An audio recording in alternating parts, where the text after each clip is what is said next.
besar kasih setiamu Tuhan di dalam kehidupan kami, di mana pada sore hari ini kami telah memuji memuliakan nama Tuhan, dan sebentar lagi kami akan mendengarkan kebenaran firman-Mu. Ya Tuhan, Engkau rapi kami di tempat ini, penuhi kami dengan kuasa Roh Kudus-Mu, agar firman-Mu dapat kami mengerti dan memaknai di dalam kehidupan kami.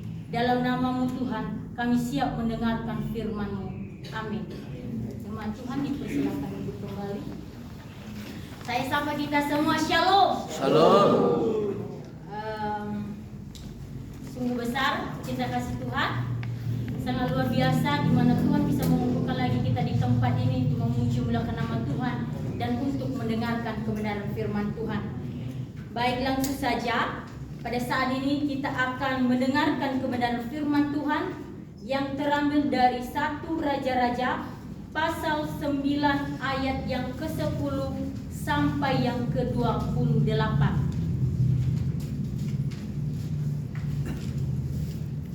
Sekali lagi, di dalam 1 Raja-Raja pasal 9 ayat yang ke-10 sampai yang ke-28. Kita bacanya sampai ayat yang ke-20 saja, dari ayat 10 sampai yang ke-20. Jika sudah mendapatkannya, katakan amin. Amin. Baik, kita akan baca secara responsoria. Ayat yang ke-10 dibaca oleh pria, ayat yang ke-11 dibaca oleh wanita setelah saya membaca judul perikop. Judul perikop, beberapa usaha Raja Salomo. 2, 3. Setelah lewat 20 tahun selesai Salomo mendirikan kedua rumah itu, yakni rumah Tuhan dan istana raja. Oleh karena Hiram Raja Tirus telah membantu Salomo dengan kayu paras, kayu sanobar, dan emas sebanyak yang dikehendakinya, maka pada waktu itu Raja Salomo memberikan kepada Hiram 20 kota di negeri Galilea. Tetapi ketika Hiram datang dari Tirus untuk melihat-lihat kota Salomo kepadanya itu, maka semuanya kurang menyenangkan hatinya. Sebab itu ia berkata, macam apakah kota-kota yang telah kau berikan kepadaku ini, hai saudaraku, maka orang menyebutkannya tanah kabur sampai hari ini. Adapun Hiram telah mengirim kepada raja 120 talenta emas. Beginilah orang-orang Romi yang telah digerakkan oleh Raja Salomo. Mereka digerakkan untuk mendirikan rumah Tuhan dan istana raja dan Milo dan tembok Yerusalem, dan juga untuk memperkuat Hazor, Megiddo dan Gezer. Sebab Firaun, raja Mesir, telah maju berperang dan merebut Gezer, lalu membakarnya dan membunuh orang-orang Kanaan yang diam di kota itu. Kemudian diberikannya kota itu sebagai hadiah kawin kepada anaknya, istri Salomo. Maka Salomo memperkuat Gezer, lagi pula ada orang Romi yang digerakkan di Bet-Horon Gilead. Di Baalat, di Tamar, di padang gurun yang ada di negeri Yehuda. Dan di segala kota-kota perlengkapannya Salomo, di kota-kota tempat kereta, di kota-kota tempat orang berkuda, dan di mana saja Salomo menginginkan mendirikan sesuatu di Yerusalem, atau di gunung Libanon, atau di segenap negeri kekuasaannya. Semua orang yang masih tinggal dari orang Amori, orang Het, orang Feris, orang Hewi, dan orang Yebus, yang tidak termasuk orang Israel. Yakni mereka yang masih tinggal di negeri itu dari keturunan Salomo. Amin. Sejauh ini kita membaca kebenaran firman Tuhan. Nah, pada saat ini judul perikop kita yaitu beberapa usaha Raja Salomo. Sebelum kita masuk dalam perikop, kita akan membaca latar belakang sehingga nanti Salomo ini memiliki beberapa usaha yang sangat luar biasa. Pada saat di ayat yang ke-9, di pasal yang ke-9, di sini membahas tentang Salomo telah menyelesaikan mendirikan bait Tuhan, rumah Tuhan, dan juga kerajaannya. Ketika Salomo selesai mendirikan rumah Tuhan dan istana raja, Tuhan menampakkan dirinya kepada Salomo yang kedua kalinya. Tuhan berfirman kepada Salomo, doa dan permohonan yang kamu kamu sampaikan sudah aku dengar. Aku akan menguduskan rumah itu dan aku tinggal di sana sampai selama-lamanya. Jika engkau hidup di hadapanku sama seperti ayahmu Daud,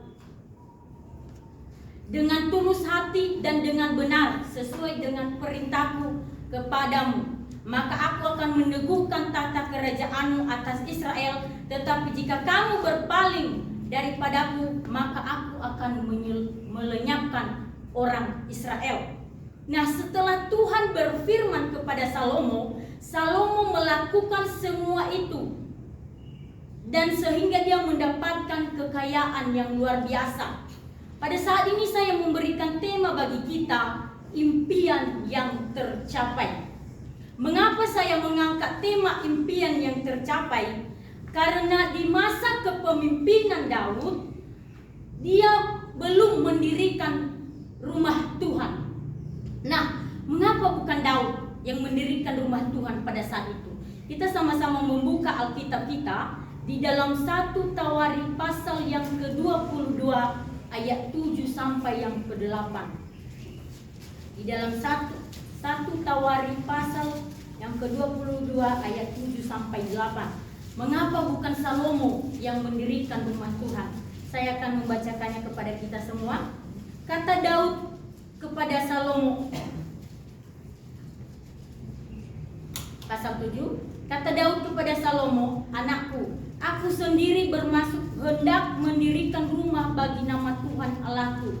Tetapi firman Tuhan datang kepadaku demikian, telah kau tumpahkan sangat banyak darah dan telah kau lakukan peperangan yang besar. Engkau tidak akan mendirikan rumah bagi namaku, sebab sudah banyak darah kau tumpahkan ke tanah di hadapanku. Nah, bukan karena Daud tidak mau pada saat itu untuk mendirikan rumah Tuhan, tetapi karena dia telah menumpahkan banyak darah dan melakukan peperangan. Nah, ini adalah impian Raja Daud untuk mendirikan rumah Tuhan, tetapi dia tidak bisa. Sehingga Tuhan berkata kepada Raja Daud, seorang anakmu laki-laki yang mendirikan rumah bagiku, yang bernama Salomo. Di dalam 1 Tawarikh pasal 22 ayat yang ke-9, sesungguhnya seorang anak laki-laki yang lahir bagimu, ia akan menjadi seorang yang dikaruniakan keamanan.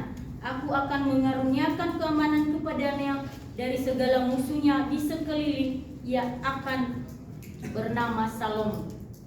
Nah, bagaimana dalam kehidupan kita? Jika ada impian-impian orang tua kita yang dulunya masih belum tercapai, apakah itu bisa diberikan kepercayaan kita untuk mencapainya? Itu akan menjadi pertanyaan di dalam kehidupan kita. Kalau Salomo dia berhasil mendirikan rumah Tuhan. Nah, apa itu impian? Impian adalah harapan setiap orang dari sesuatu yang tidak nyata menjadi nyata.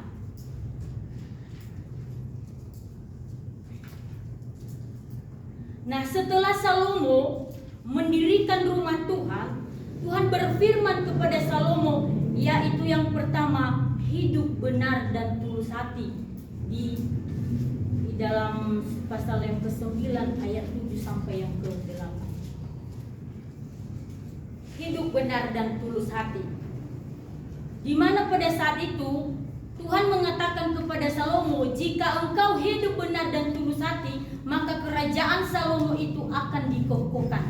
Bahkan rumah Tuhan itu yang didirikan oleh Salomo, Tuhan berdiam diri di dalam rumah itu.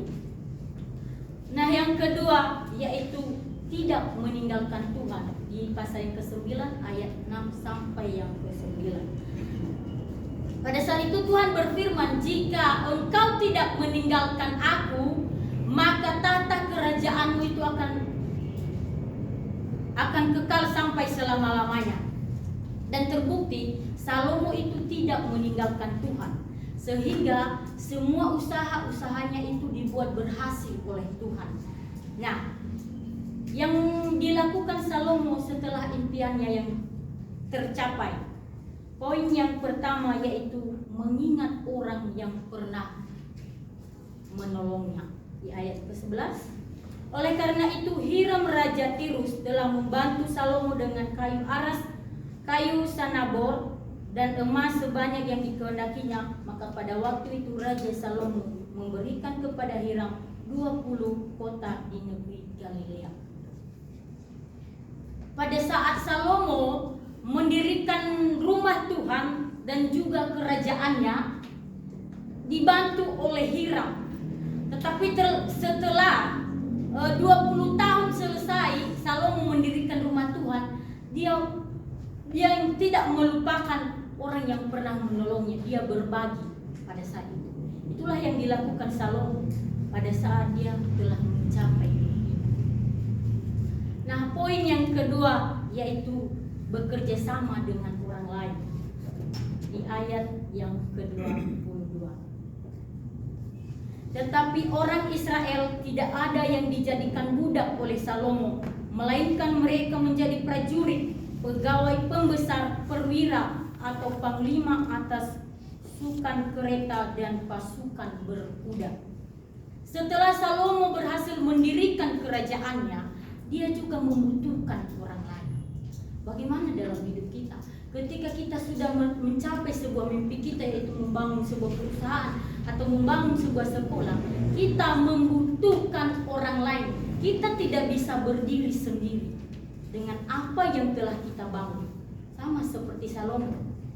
Meskipun dia seorang raja yang bijaksana, tetapi dia membutuhkan orang lain.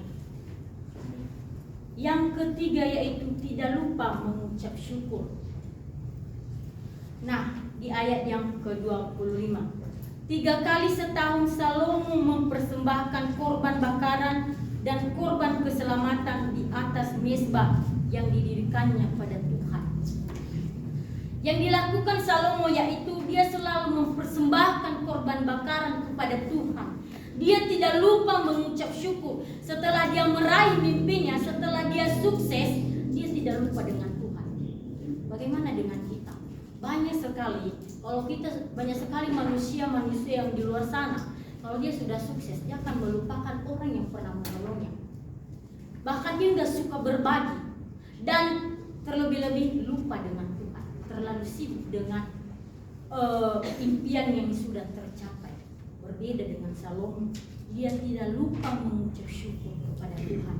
Sehingga Raja Salomo ini memiliki beberapa usaha yang sangat luar biasa. Perlu kita tahu apa sih keunikan dari Raja Salomo. Keunikan dari Raja Salomo yaitu saat Tuhan berfirman kepadanya, mintalah apa yang hendak kuberikan kepadamu. Salomo tidak meminta kekayaan pada saat itu. Dia hanya meminta hikmat kepada Tuhan. Bagaimana cara dia memimpin kerajaannya. Itu adalah keunikan dari Salomo. Dia tidak meminta apa-apa sama Tuhan. Mari saudara-saudari kita belajar sama seperti Salomo. Di saat kita telah mencapai sebuah impian kita jangan pernah lupa untuk mengucap syukur kepada Tuhan. Sekian dari firman Tuhan yang menjadi kesimpulan kita pada saat ini, yaitu impian kita bisa tercapai jika hidup kita benar dan tulus hati dalam melakukan segala sesuatu. Dan jika impian kita sudah tercapai, jangan lupa mengucap syukur kepada Tuhan. Itu adalah inti dari firman Tuhan pada saat ini. Kita bersatu di dalam doa. Sungguh besar kasih setiamu ya Tuhan pada saat ini, di mana kami telah mendengarkan firman-Mu, di mana firman Tuhan mengingatkan kami untuk meraih sebuah mimpi kami. Kami harus hidup benar dan melakukan segala sesuatunya dengan tulus hati. Ajar kami melakukan setiap firman-Mu dan merenungkan setiap firman-Mu. Di dalam nama-Mu Tuhan, kami telah berdoa dan mengucap syukur. Amin.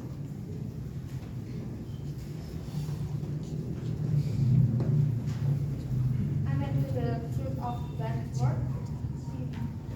With all the signs, glad of praise. Raise hand to applause, praise together.